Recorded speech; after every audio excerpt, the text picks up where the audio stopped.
Vidrė, kur esi? Pizdata, nahu, žinios, ta kaip šūda, žiūrėk. Ta, tu girdi, kad tu į eterį kalbė? Oi.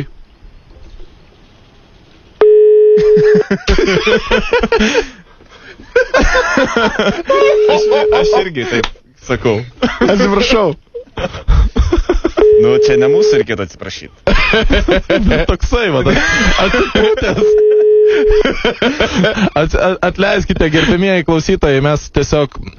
Ne, tiesiog Rolandas pamiršo, kad dirba. Rolandas pamiršo, kad dirba, nes jisai šiuo metu bando mane nukalti, nes aš esu teroristas, o jisai policininkas. Tai štai taip bendrauja radistai tarpusavėje, kai galvoja, kad niekas jų negirdi. Štai taip tiesiog. Oi, kaip baisu, kaip gėda, kaip baisu, kaip gėdu, kaip baisu. 1, 2, 3. Na, iš tavo lūpų, tai šie žodžiai skamba kaip daina. Maladėt. Bet išrūkiau, pasakėjai. Nu. Girdina.